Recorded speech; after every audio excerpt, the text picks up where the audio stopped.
Atualmente, a Ucrânia está realizando um enorme ataque aéreo contra a capital da Rússia, Moscou. Eles lançaram o maior ataque até agora, utilizando 600 drones.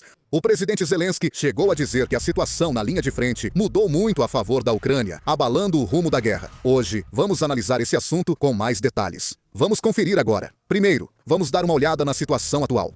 Atualmente, a Ucrânia segue realizando ataques aéreos contra Moscou, capital da Rússia, e intensificou essas ações após o dia da vitória em 9 de maio. Em 17 de maio, eles fizeram o maior ataque com drones da história. Pela primeira vez na história, a Rússia sofreu tantos ataques de drones. O Ministério da Defesa russo disse ter derrubado 556 drones ucranianos em seu território. O sistema de defesa aérea de Moscou, considerado o mais forte, foi violado, causando danos em várias áreas da cidade.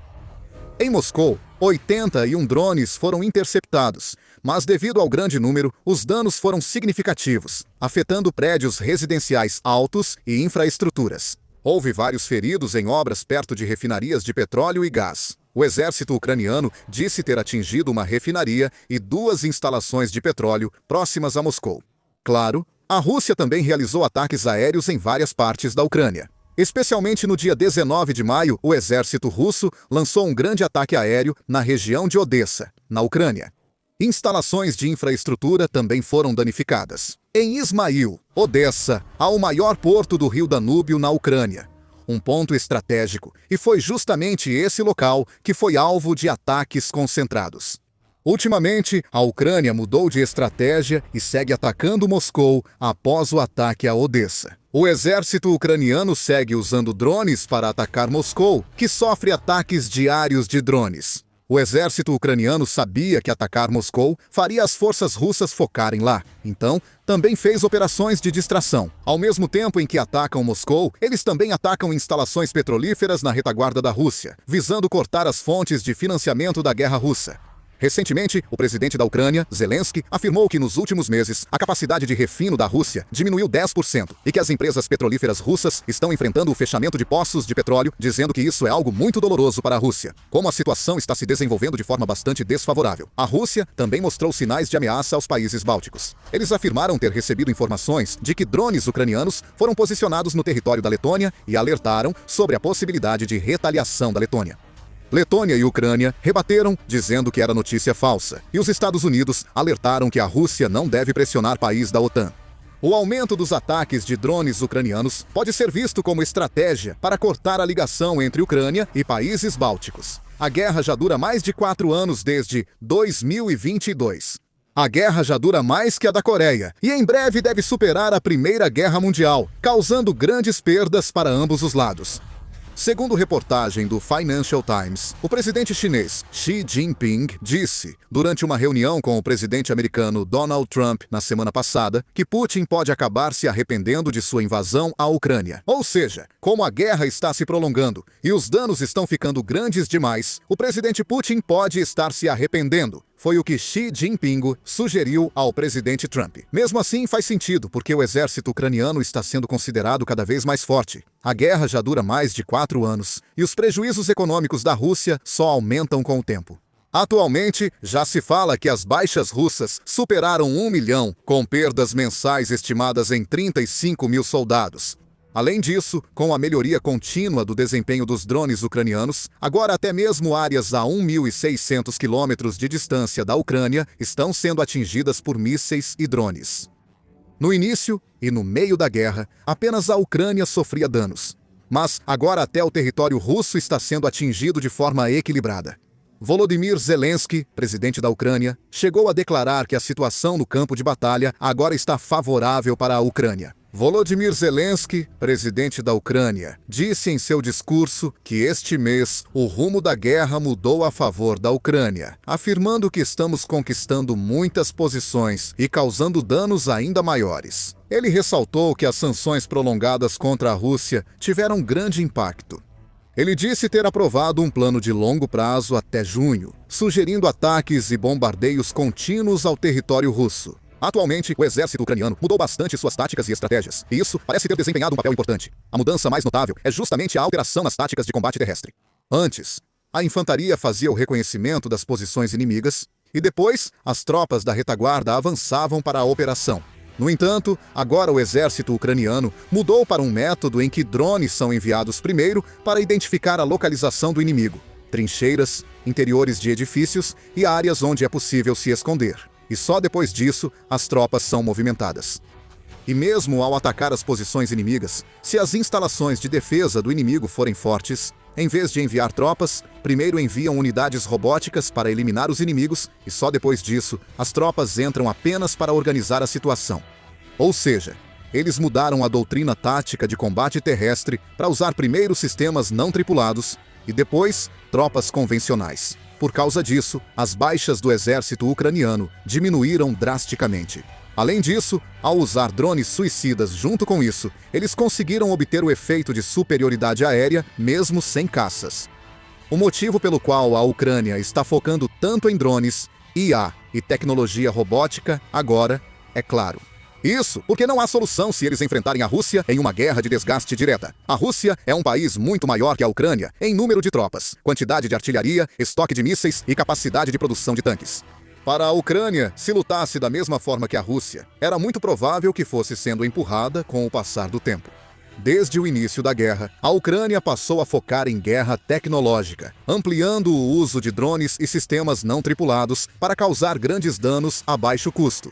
No centro está a plataforma de inovação em defesa da Ucrânia, Brave One, que funciona de modo diferente dos sistemas tradicionais de defesa nacional. Apesar de liderada pelo governo, ela integra startups, desenvolvedores, fabricantes de drones, engenheiros de comunicação e militares em um só sistema. Eles conectaram diretamente as pessoas que desenvolvem a tecnologia com os soldados que realmente lutam no campo de batalha. Quando chega um pedido da linha de frente por um drone desse tipo, a equipe de desenvolvimento civil imediatamente cria um protótipo, e o equipamento é enviado para o campo de batalha para ter seu desempenho testado. Tecnologias aprovadas aqui vão direto para a produção em massa. A expansão da Brave One também é muito rápida. No início, apenas algumas centenas de startups e equipes de desenvolvimento participaram. Mas agora sabe-se que mais de 2.000 equipes e empresas estão conectadas. Há mais pequenas empresas privadas envolvidas aqui do que grandes empresas tradicionais de defesa. Empresas de TI, startups de drones, fabricantes de eletrônicos, companhias de tecnologia de comunicação e equipes de IA aderiram ao sistema de guerra. Especialmente a Ucrânia está acumulando dados de combate em uma velocidade impressionante. Estão sendo acumulados dados reais no campo de batalha sobre qual é a melhor maneira de atacar tanques russos para aumentar as chances de sucesso, quais sistemas de comunicação sobrevivem em ambientes de interferência de rádio e quais métodos são mais eficientes para drones com visão térmica noturna. E esses dados são imediatamente repassados para os centros de desenvolvimento civis. Como resultado, a velocidade de aprimoramento dos drones é extremamente rápida.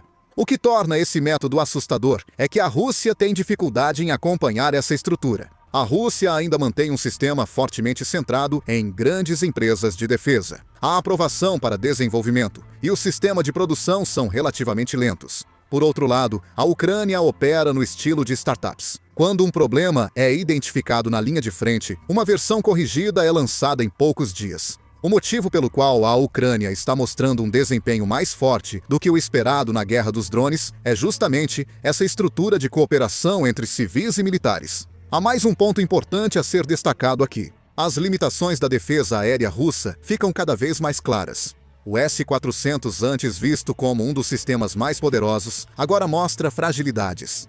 Era conhecido como um sistema de defesa aérea capaz de detectar aviões e mísseis a centenas de quilômetros de distância, além de possuir a capacidade de interceptar mísseis balísticos. A Rússia destacava o S-400 como centro da defesa aérea. Mas, na guerra da Ucrânia, surgiram problemas inesperados, principalmente ataques massivos de drones. Atualmente, a Ucrânia pressiona a defesa aérea russa lançando centenas de drones suicidas e de longo alcance ao mesmo tempo. Esse ataque tem sido mais eficiente do que o esperado. Sistemas de defesa aérea como o S-400 foram criados para interceptar caças, mísseis de cruzeiro e balísticos. No entanto, Quando dezenas ou centenas de drones, que custam apenas alguns milhões a dezenas de milhões de won, começam a entrar ao mesmo tempo, a situação muda completamente. A Rússia se vê na situação de ter que usar mísseis de defesa aérea que custam bilhões de won para interceptar drones que são relativamente muito mais baratos. Em especial, sabe-se que a Ucrânia também utiliza a tática de enviar alguns drones primeiro como isca.